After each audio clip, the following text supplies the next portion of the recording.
Да еще от кого? От собственного сына. Давно ли Алексей, вернувшись после армии, учился у отца азам профессии?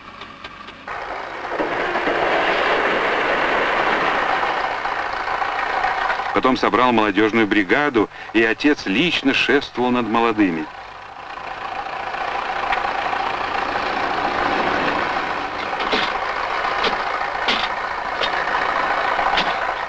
До сих пор удивляется Петр Илларионович, как это молодые умудрились его обойти.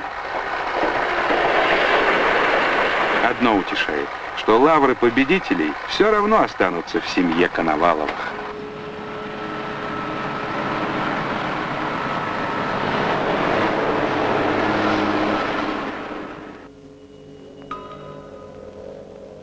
Что вам, Ким Иванович, вспоминается за последние годы?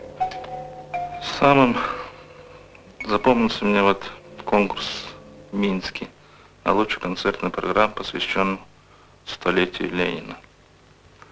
Как раз на третьем туре, перед третьим туром я заболел, простудился. И вот вышел петь. Ну, естественно, волнение страшное, помню, даже вышел, у меня брюки так ходуном ходили. И вот начал петь первый вечер вроде нормально, потом второй чувство хуже. Вот помню, 7-й, 8-й вечер еле-еле допел. Это первое отделение. Ну, естественно, после 8-го произведения объявили антракт. Антракты пришли представитель жюри Зураб Ханджипарица, говорит, может быть, перерыв, антракт сделан побольше, минут 20. Ну, я говорю, не надо, давайте лучше минут 5. Ну, они как раз через 5 минут задали звонок, я вышел. Но за эти 5 минут я пережил столько, ну, как же так, столько на меня надеялся. Я сам думал, хорошо покажусь, вроде готовился неплохо, и вдруг на тебя аппарат, голос. Вот чувствую, что не мой голос. Вышел, помню, очень хорошо помню, я пел, во втором отделе начинал арию Хана на своем языке. Пою сам, думаю, неужели ты здесь приехал, вот так опозорился? Потом что-то вдруг такое, у меня ощущение было, как будто второе дыхание появилось. К концу лучше, в общем, даже когда кончил последнее произведение спел, зрители стали аплодировать, кричать бис. Ну, по результатам я стал лауреатом всесоюзного конкурса, посвященного столетию со дня рождения Владимира Ильича Ленина. Удивительна память. Трудно перечислить те конкурсы, где Базар Садаев выходил победителем. Те спектакли, где он спел самые сложные партии. Те города и страны, где приходилось бывать с гастролями. А вот память хранит именно этот день. Момент преодоления, победы над собой. Не с тех ли пор пришло к нему то чувство ответственности, которое заставляет его приходить в театр задолго до начала спектакля, настраиваться, входить в роль?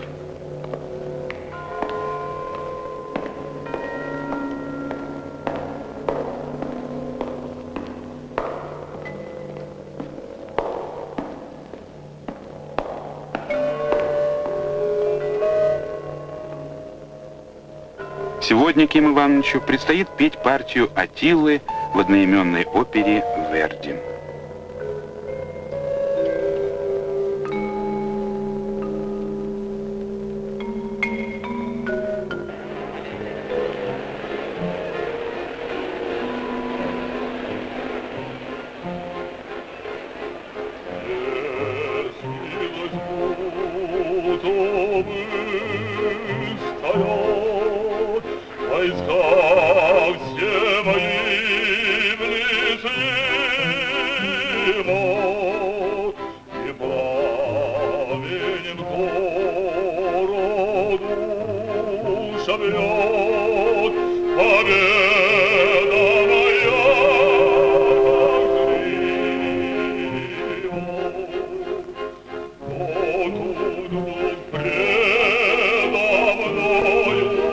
Я вижу, как грозы в паре,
Да, скоро исчезнут с этой стены последние белые пятна.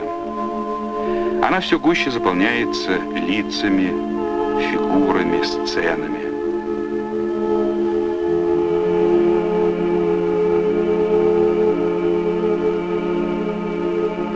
Но вот примечательно. Когда рассматриваешь роспись вблизи, все кажется знакомым. Будни и праздники, люди и их дела. Однако лишь отступить подальше, как все это словно растворяется в каком-то могучем и красочном потоке, воплощающем образ республики. И снова задумываешься, где точка пересечения того сугубо личного, о чем рассказали наши герои, и общего, жизни их Родины. С первых шагов нас подхватывают и ведут заботливые руки родителей.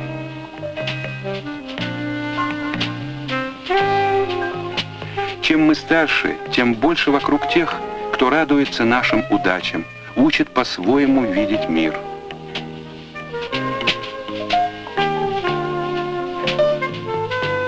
И вот приходит время, когда мы задумываемся о себе и о своем месте среди других. Их еще ведут старшие по трудным дорогам познания, но уже каждый нащупывает свой путь.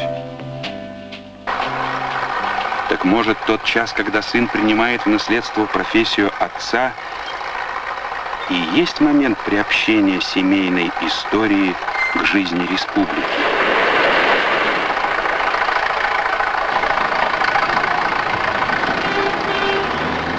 В самом деле, юное поколение Бурятии сегодня берет в свои руки и рычаги экскаваторов, и самые современные машины, и пульты новых электростанций. Таких, как эта, Гусиноозерская ГРЭС, дающая энергию не только республике, но и многим предприятиям братской Монголии.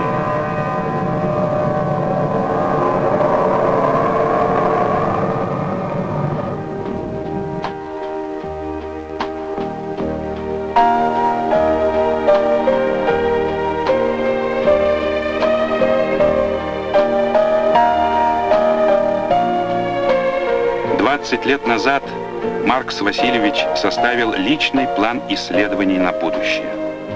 Сегодня на Джидинском вольфрамо-молибденовом комбинате уже используется на практике методика, разработанная Махасоевым.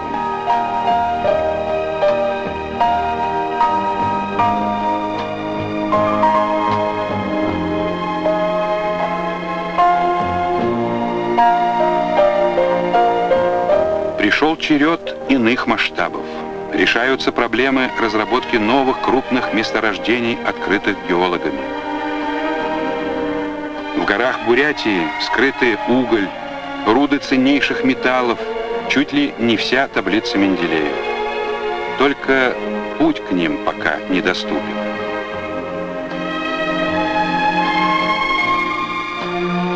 Пятисоткилометровый участок БАМа, проходящий через север республики, даст мощный толчок развитию глухих таежных районов.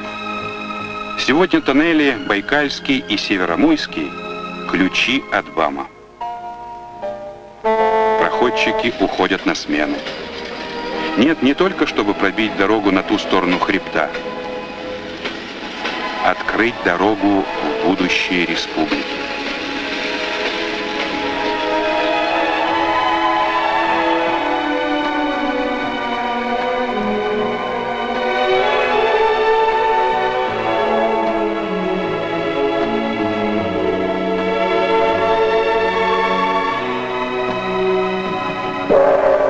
необычное состязание открывает Гасрон Лупсанович. Перед каждым стригалем труднейшая задача — быстро, осторожно и чисто снять шубу с барана.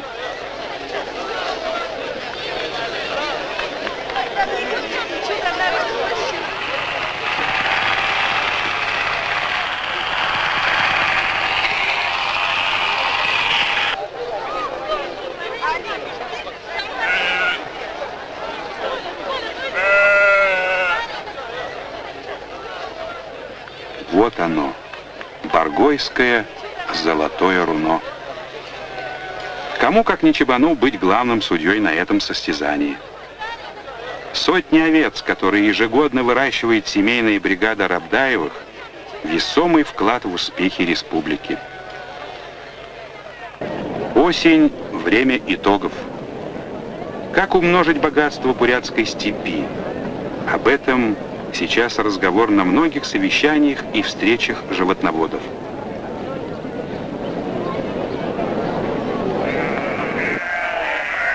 Решение продовольственной программы страны зависит не только от передовой технологии, от комплексов, которые внедряются сегодня в Бурятии, но и от того, станет ли эта программа личным делом каждого, кто трудится на земле республики.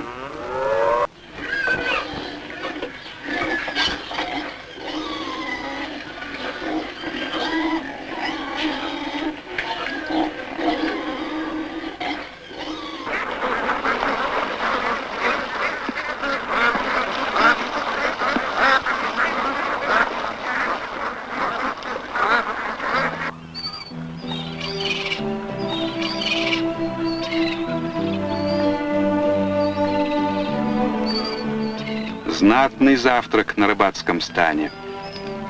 Знаменитое байкальское блюдо — омуль на рожне. Чего греха таить, еще несколько лет назад о нем и не мышляли. Доволен Василий Никифорович. Появился омуль в Байкале.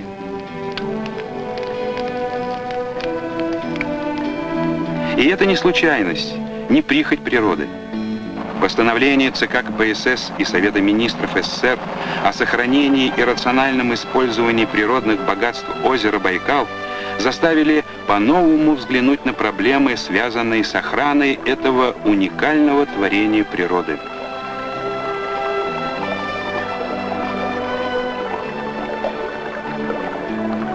Еще недавно молевой сплав засорял реки Байкальского бассейна. Сегодня древесина, добытая в тайге, начинает свой путь с асфальтовых рек.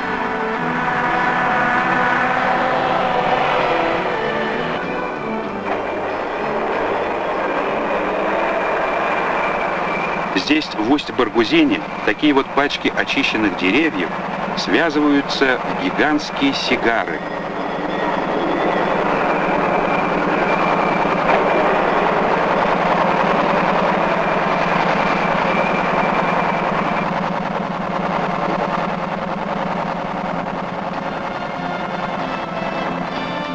Теперь им не страшен никакой шторм.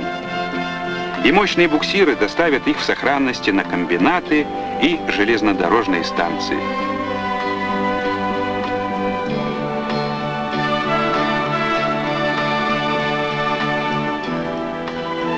Но мало очистить реки, куда идет на нерест омуль. Нужно восстановить стадо этой редкой рыбы. Осенью, когда омуль рвется из озера в реки, начинается своя путина у рыбоводов.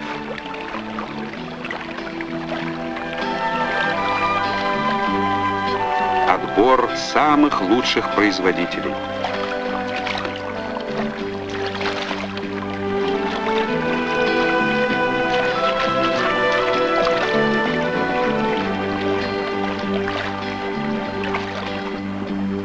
Обычно на местах естественного нереста выживает лишь 1% икры.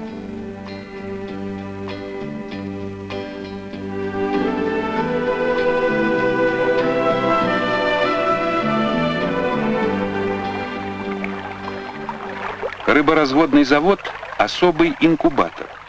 где всю зиму в проточной воде созревает икра.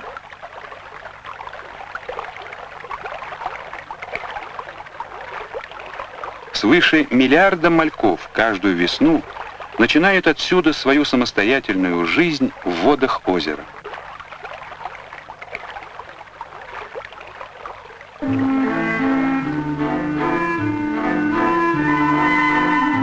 Многое уже сделано, но сколько еще предстоит сделать, чтобы для нас и для будущих поколений Байкал оставался источником жизни, красоты и вдохновения.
Раз в году, в разгар лета, начинается в Бурятии еще один праздник – фольклорный.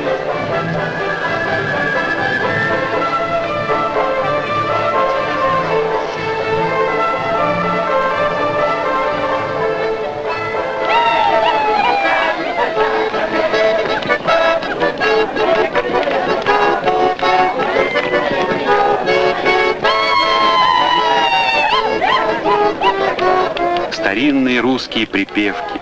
Их бережно сохранили потомки русских поселенцев, семейских казаков.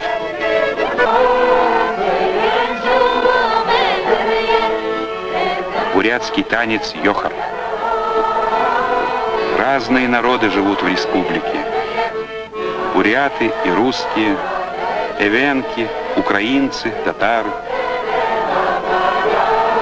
Но давно стали для них общими праздники и будни, радости и мечты. Вот уж вечера я у порога, словно ступаю края села, где же, милая, какая дорога, далеко так тебя увела. Где ты, милая, какая дорога, далеко так тебя увела.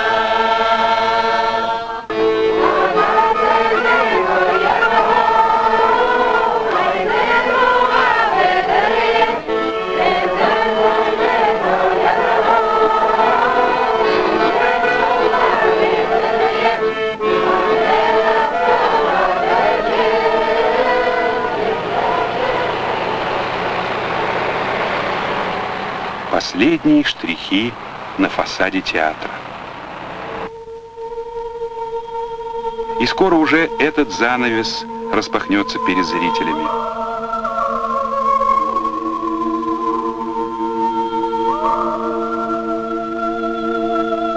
И здесь, у стены, убраны леса.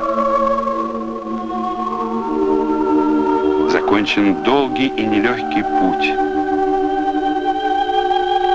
Вот она, земля Гессера.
Вот и завершается наш день. День познания и преодоления. День созидания и творчества.